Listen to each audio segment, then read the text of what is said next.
Hey everybody, welcome to Obscurities in Miniatures, and once more I've got a box that does not fit on my screen or my table because it's like a really narrow corner of a room that I had to film in. So yeah, today I've got the big honkin' MoShow Toys Takeda Shingen. Noble class painted model with metal frame. Oh yeah.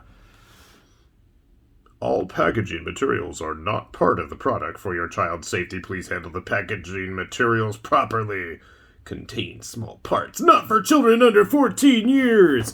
Dude, I would have killed to have had this when I was under 14 years. Look at this bad boy. Well, let's put him right side up, maybe. That might help.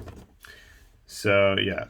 Takeda Shingen and my pile of figures all over the table that need to get cleared out. But you can see just a big, huge honking box. And that's not as interesting as what's inside. Let's pop it open! I don't know why I'm talking like a pro wrestler today. Oh yeah! Alright, so I am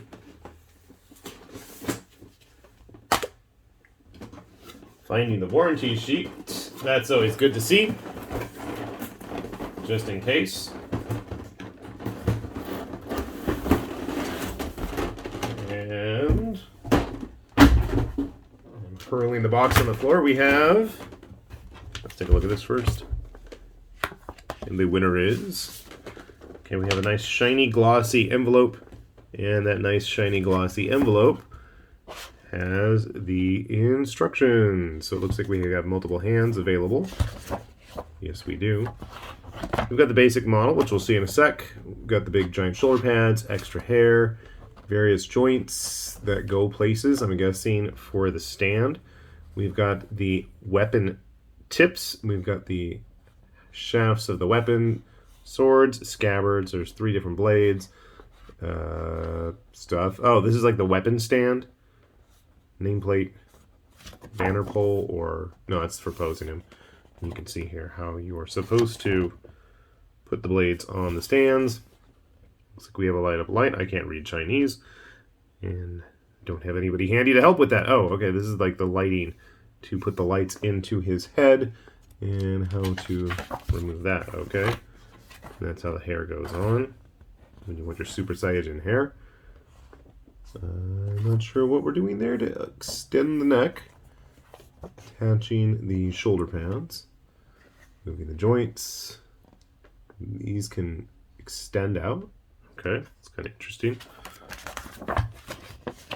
Back to the arms, swivels on the waist joints, the front skirt armor, very posable looking legs.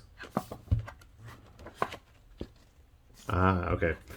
All those bits were to attach the swords in various ways. And it looks like we can actually attach it to the back as well as the hip.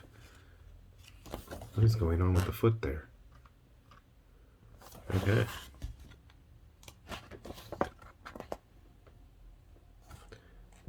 So you can see we can make various weapons with all these pieces. Double-headed axe, pole arm, single blade, 2 smaller axes. I don't know what they're doing there. How all the weapons attach to each other. And then we've got background manga. Cool. Not that I can read it, but the art looks nice.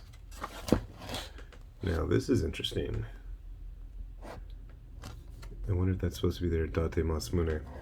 So I know they've shown off finished renders of it at this point. It's possible, I don't know. Alright, enough of that stuff. That's not what anybody actually wants to see. You guys want to see the goods. And it's heavy. But then again, most of these diecast figures are heavy.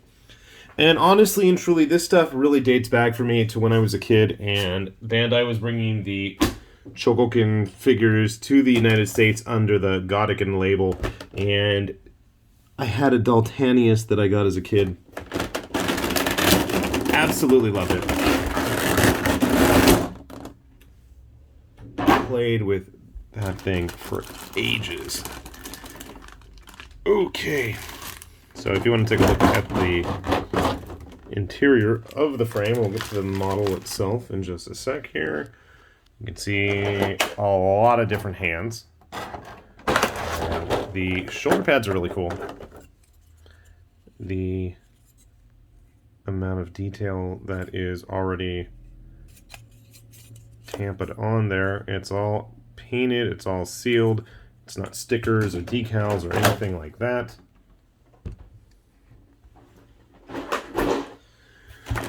And underneath that, we've got the base, and from my understanding, this is actually supposed to be magnetic. I think.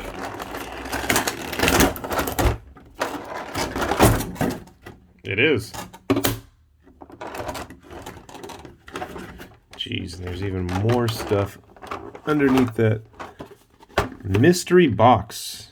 Ooh, should we find out what's in the mystery box? Okay, those are all actually metal too. That's kind of cool. Those are all the connector bits for the blade attachments. Stand for the weapons. The heads of the weapons. Let's grab one of the blades at least. Remember, this is just an unboxing. You want to watch somebody play with it all fancy and pose it. There's plenty of other people out there. I just want to show this stuff off. Damn it, that blade's heavy. Plus, I gotta clean all this up. Oh my god, that's really tough to get off. Okay, so yeah, that is a solid metal base. That is completely magnetized. Let's put our robot friend on it. Okay. What's in the bag? Dun, dun, dun, dun. So, a lot of these larger scale mega figures, that's way too close. That's better. Tend to actually come with plenty of padding all around them in addition to everything else. You know, in addition to everything on the outside of the box as well. So you do want to take care of those. Get all this out of the way. Wow, those joints, those legs are solid. I really like the richness of the reds here. I'm not sure how obvious it is on camera, but in person, those reds, there's like at least 2 or 3 different types, and then there's all of the various line work in there as well. Very cool. And who can argue with a giant tiger in the chest? So you can see here he's got a funky Russian hat on there. Nope. It's actually a nice little bit of padding to get him to your home in one piece. Oh, jeez. Okay, we've got all the typical joints. All that solid metal build. I gotta say, too, oftentimes with these type figures, the joints can be kind of tight. I'm not feeling that at all. I mean, he is really, really sturdy. So that's a good thing if you'd like to pose these kinds of figures. I think this is going to be a really nice one in that regard. Wow. I mean, let's see. Let's grab our little Gundam. Here's a 1/144th Gundam for you. It goes up to its knee. So, yeah. In terms of bulk here, you can see... I can't even pick him up off of his base now. Jeez. We've got one of his shoulder pads here. Another neat thing about this is they're all individually segmented and jointed on the inside of that. I know it's a bit hard to see at the moment. And then we have all sorts of joints in there to help pose and flex those as well. Can I get it attached to his shoulder? Not at the moment, it seems. We'll play with that later. That's a pretty cool effect on the blade. And somewhere they're supposed to unattach. I don't want to break everything in the process. Let's get you off this base for just a sec. Jeez. What's the back look like? Very Sazabi-like, I feel, in terms of the colors. Oh, that's cool. Look, you can have the little joints here. Ooh, nice little pistons in the elbow area. How come it comes up and down on that side? Oh, that's why, because I'm not moving. Yeah, well, I like the mechanic effect. You can see everything kind of moving and changing and twisting, and cool, very cool. Also, the colors are painted there on those pistons. That's a nice touch. Let's flip up. Somewhere something opens on his back. I'll have to figure that out. I'm not even sure. Those golden crests, I'm afraid, are going to be very delicate in comparison to some of the other part. But man, I got to say, compared to some of those other figures of these types that I've shown off on this channel, I feel like you get a lot of bang for your buck in terms of how this thing is going to go together. You got a lot of variety of weapon options and how you can display them. Can I open the mouth? I don't think so. Huh. Maybe it doesn't. I just haven't figured it out yet. But obviously this is going to take some experimenting with to see what it can do and how good of poses it can hold. All this stuff can come off and out. I gotta say, if you're into big bad red mecha, solid construction. If you're into the metal build stuff. And oh, we were gonna see what was in here. Stop the video now if you don't want to see. I'm gonna show it. I didn't know this existed.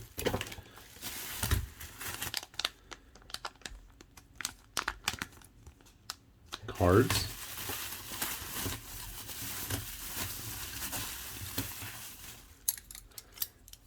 Extra weapon shafts. Now these are metal. I'm wondering if the others are. I didn't pull them out yet. I wonder if these are just extras. But check this out. A laser blade. That's pretty cool, actually. Shall we see what's in here while we're at it? Again, don't look if you don't want to be spoiled.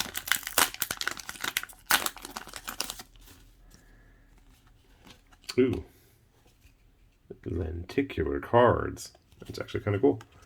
And then foil stamped cards of the various characters from the super short manga. I can't complain. It's kind of a nice little bonus. Maybe it's because I was an early adopter. I pre-ordered this guy. Who knows? That is actually one of the cool things about a lot of these newer, new wave Chinese Renaissance giant Japanese, well, I'm saying giant Japanese, but diecast robots. And yeah, it is Japanese. It's supposed to be Takeda Shingen. It's very much a Japanese mecha. But you know, in terms of these new figures coming out, I got to say most of the manufacturers tend to have, you know, lots of little extra bonuses like this for pre-ordering, which I think is always a cool little touch. Not that you're missing out on anything necessarily if you don't pre-order these, but if you do, you know, hey, bonuses are bonuses, right? I got mine from MoShow's, and I'll put a link down to their stuff below. I don't get anything out of it other than the fact that, you know, I'm helping drum up business for them. But honestly, the level of packing and how they got this guy so securely, there were layers upon layers of bubble wrap, boxes inside of boxes, just really, really secure. And for something that can be as pricey as one of these figures, that is definitely appreciated. So if you're interested, like I said, we'll have that link down below. You guys can take a look, and hopefully I'm guaranteeing there's going to be something you like if you're into giant robots and collectible figures. So with that said, this has been High Lord Tamberlane with Obscurities and Miniatures, saying thanks for watching, and we will see you back here soon. Bye-bye.